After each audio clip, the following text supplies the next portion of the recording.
अस कही चला विभीषण जब ही, आयु हुई न भय सब तब ही। साधु अज्ञा तुरत भवानी, कर कल्याण अखिल के हानि। रावण जब ही विभीषण त्यागा, भय विभव बिनु तब ही अभागा। चले हर्षि रघुनायक पाही, करत मनोरथ बहु मन माही। देखियो जाहि चरण जल जाता, अरुण मृदुल सेवक सुखदाता। जे पद परसि तरि ऋषि नारी, दंडक कानन पावनकारी। जे पद जनक सुता उर लाए, कपट कुरंग संग धर धाये।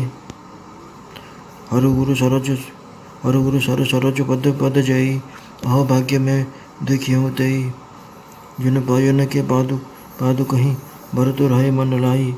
ते पदु आज बिलोकी हूँ, रहु इन्ह नयनी अब जाई। ए विधि करत प्रेम विचारा, आयु सपदि सिंधु ही पारा। कपिना विभीषण आवत देखा, जाना क्यों रिपुदूत विशेषा। ताही रखी कपिस पही आए, समाचार सब ताही सुनाए। कहा सुग्रीव सुनहु रघुराई, आवा मिलन दशानन भाई। कहा प्रभु सखा सोझिए मुझे कहा कपिस सुनहु नर नाह। जाने न जाय निशाचर माया, काम रूप के कारण आया। भेद हमारे लेन छठ आवा, राखी न बांधी मोहि असभावा। सखा नीति तुम नाकनी की विचारी, मम बन शरणागत भयहारी। सुनि प्रभु वचन हर्ष हनुमान, शरणागत वत्सल भगवान। शरणागत कहो तेज जहि, निज अनहित अनुमानी। ते नर पावर पापमय, तिन्हि बिलोकत हानि। कोटि विप्रपद लागहि काहू, जाहू शरण तजौ दीन। आय शरण तजौ नहीं ताहू। सन्मुख होय जीव मोहि जबहि, जन्म कोटि अघन आसहि तबहि। पाप बंद कर साज स्वभाव, भजन मोर ते भाव न काहू। ते पे दुष्ट हृदय से होय, मोर सन्मुख आव कि सोई। निर्मल मन जो सो मोहि पावा, मोहि कपट छल छिद्र न भावा। भेद लेन पठावा दस शीसा, तबो न कछु भय हानि कपीसा। जगमोह सखा निश्चर जेते, लक्ष्मण हनहि निमिष मोह तेते। जो सभित आवा सरनाई, रखियहु ताहि प्राण की नाई। भय भात तेहि आवनहु, हसी कह कृपा निकेत। जय कृपाल कहि कपि चले, अंगद हनु समेत। सादर तही आगे करि बानर, चले जहाँ रघुपति करुणा कर। दुरहित देखे दो भ्राता, नयन आनंद दान के दाता।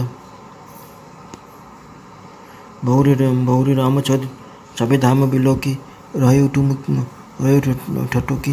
एकटक पल लोकी, भुज प्रलंब कंजारुन लोचन। श्यामल गात प्रणत भय मोचन।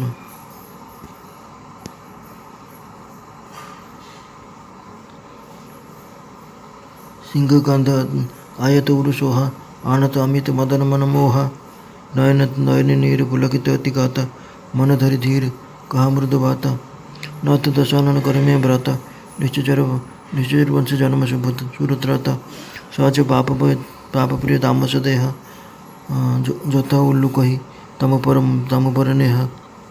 श्रवण सुनि आयु, प्रभु भव भीर। त्राहि आरत हरन, शरण सुखद रघुवीर। एपरि कहिदेई विभीषण चलीजिବା मात्रे सब राक्षस आयुहीन होगले। सेमानकर मृत्यु सुनिश्चित होगला। भगवान शिव कहले, हे भवानी, साधु को अपमान देले ता विलंबे सकल कल्याण नाश करदिए। विभीषण को तड़ीदेवा क्षणी अभागा रावण सीन होगला। विभीषण आनंदित हो मनरे बहु अभिलाष रखी श्री रघुनाथ निकट को चलिले। से भावुता जो चरण सेवक मान सुख प्रदान करे, जो चरण स्पर्श पाई ऋषिपत्नी अहल्या तरीगले जो चरण दंडकपान को पवित्र करदेला मु जाई भगवानकर से सुंदर रक्तिम कोमल से सुंदर रक्तिम कोमल चरण कमल दर्शन करी जो चरण जुगल को जानकी हृदय धरी रखिंट जो चरण जुगल माया मृग को धरवाई ता पछरे दौड़ी एवं जो चरण कमल साक्षात शिव हृदय सरोवर विराजित मोर मोर सौभाग्य जे मु आज से चरण जुगल दर्शन करी जो चरण जुगल पादुकार भरत निजर मन प्राण ढाड़ी दी आहा एवं मु जाई से चरण जुगल को सचक्षुरे देखी प्रेमर सहित विचार करी से जाई समुद्र आर पारि जो श्रीराम के सेना रही पहुँची गले विभीषण आसुव देखी बानर मैंने भाविले शत्रुर कौन विशेष दूत आसी अटकाई रखी से जाए सुग्रीव को सब कथा कहले सुग्रीव श्रीराम पाखक जाए कहले हे रघुनाथ आपन को साक्षात करने को रावणर भाई आसी प्रभु श्रीराम कहले हे मित्र तुम्हें कौन भावुच तुमर मत कौन बानरराज सुग्रीव कहले महाराज राक्षस माया जानी हुए इच्छा अनुसार रूप बदल पारे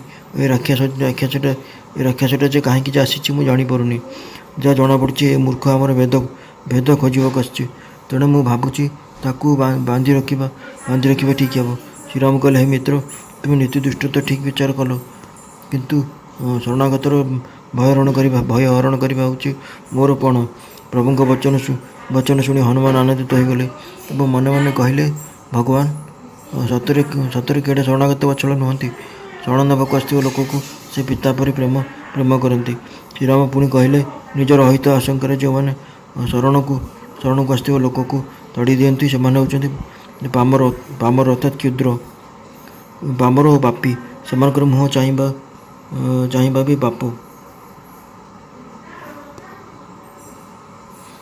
जहाँ को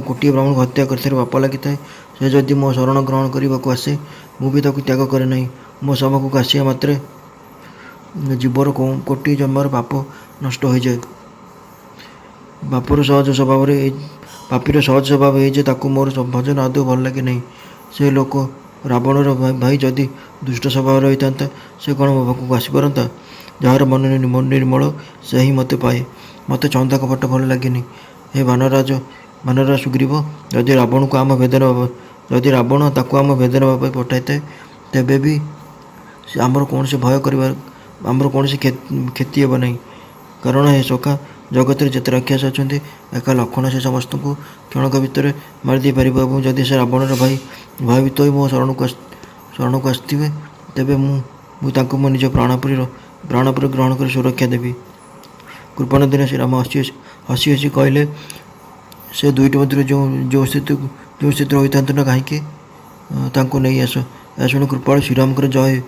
यह शुणी कृपाणु श्रीराम जय बोली ध्वनि दे अंगद हनुमान वानर मान नहीं विभीषण को आने लगे चलीगले दर्शक बंधु एठार प्रभुंर परम कृपालुता भक्तिर प्राबल्यता प्रभुंर कृपालुता और भक्तर प्रति स्नेह भक्तर भक्त प्रति स्नेह कथा प्रकाश पाई किंतु वर्तमान समय जी आपंकर शरण को आसो शरण देवा लगी पाख रखा लगी बहुत भाई कम करा पड़ो कारण सरल कथा कही कपट सरल कथा कही लोक मन को किणी नेबा और मु विपद पड़ी कही शरण मागिबा यह को आजिकल एक साधारण कथा हो गलानी एपरी कथा कही बहुत लोक आपण मान अनिष्ट करपारती तेणु आपड़ जहाँ जी आपको साहय मागिक आसी आपड़ शरण देवाक आसी आपड़ भल भाव बुझी विचारी ताको शरण दिंतु नचेत आपणकर पर बहुत क्षति हो पारे कारण यह हूँ कलिजुग कारण श्रीराम जो ता शक्ति तेता जुग चलता बर्तमान कलिजुगर समय चली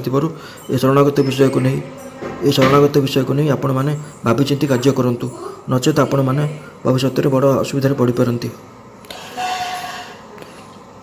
विभीषण को आग्रह रखी बानर मैंने पचे पचे रघुनाथ निकट को चलिए विभीषण दूर ही नेत्रानंद दाई दुई भाई को देखिले शोभारधाम श्रीराम को से स्तब्ध हो अपलक नयन चाह रही से भगवान विशाल भुज रक्त कमल समान नयन और शरणागतर भय विनाशकारी श्यामल तनु को देखिले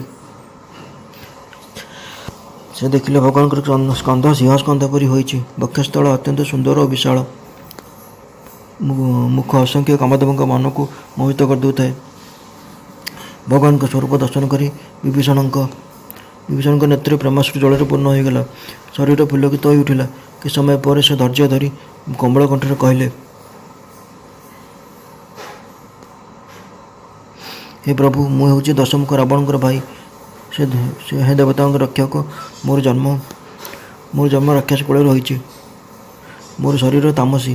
ପେଚା ଯେପରି ଅନ୍ଧକାର ପ୍ରିୟ, ମୁଁ ସେପରି ସ୍ୱଭାବତଃ ପାପ ପ୍ରିୟ। ମୁଁ ମୋ ନିଜ କର୍ଣ୍ଣରେ ଆପଣଙ୍କର ସୁଯଶ ଶୁଣି ଆସିଛି ଯେ ପ୍ରଭୁ